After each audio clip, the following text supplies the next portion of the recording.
You're welcome to class again. Today we are looking at gap in literature. When you hear gap in literature, what comes to your mind? What do you think it means? Okay, now, gap in literature simply refers to that question, that problem, that issue that existing literature did not fully answer or covered. That is gap.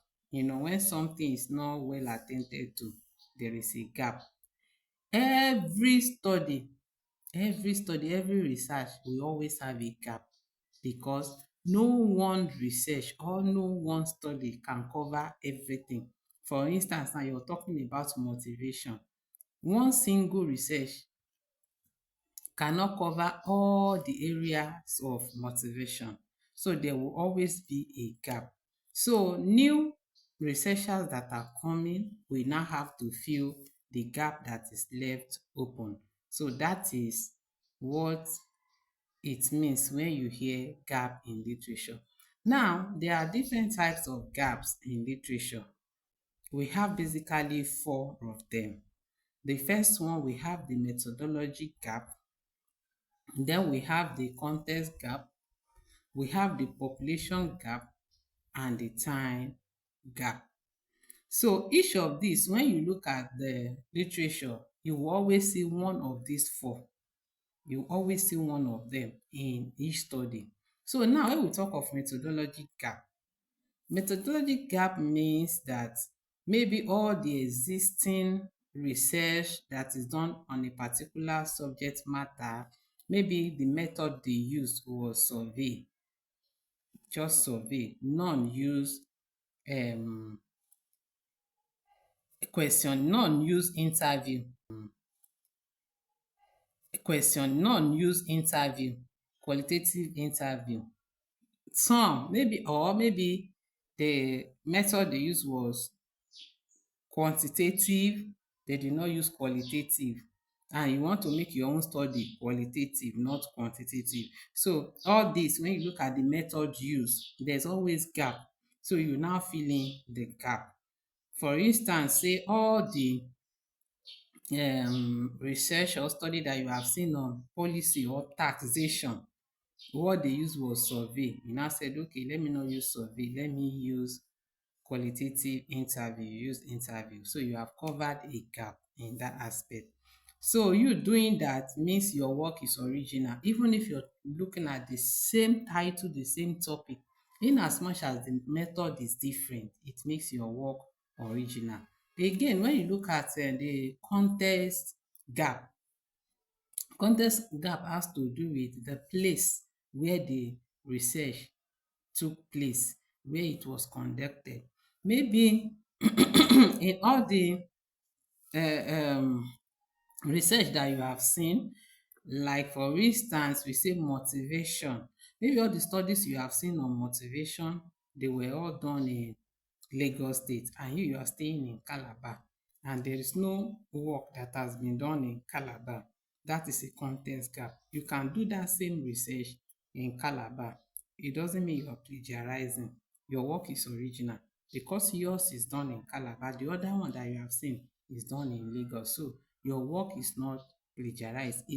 Is original because you are filling the population gap that existed in that particular study.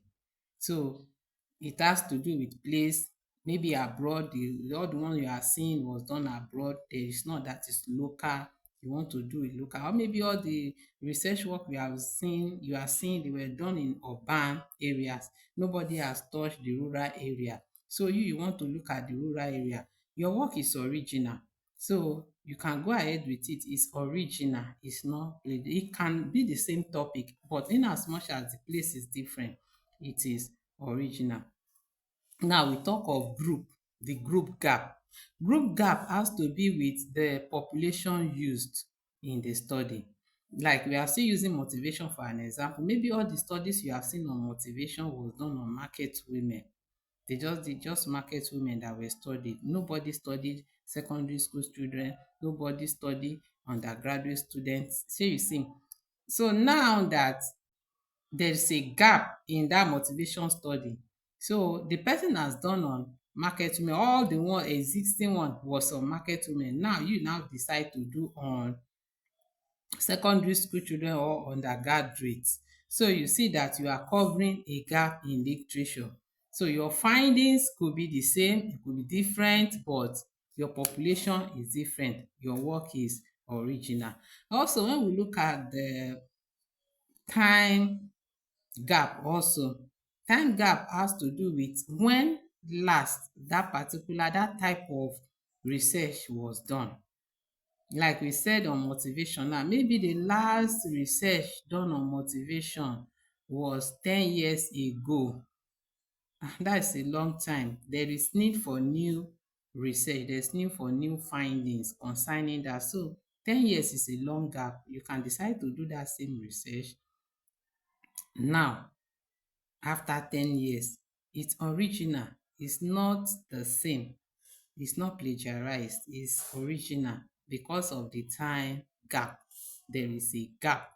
So you see, these are the various gaps in literature that you can use to narrow down your own topic. When you're choosing your topic, you look at all this. When you have chosen your broad interest, you have brought out your subject matter, you have looked at the whole thing. Now just do a literature review. Scan through literatures and see what and what has been done. Where is an opening? Which gap can I fill? Once you see the gap, it will now help you to narrow down your own topic to your title. And once you do that, you have chosen your title. So you see that gap is very necessary. You must know the gap. If you don't know the gap you are filling, then you are not doing any research work. You just want to copy what others have done. You want to go and duplicate somebody's work and come and submit as your own. And that is called plagiarism. It is not accepted in research. So when you have chosen your broad interest, look for the gap. For instance, now let me give you a concrete example. Like I'm still using the motivation of a team.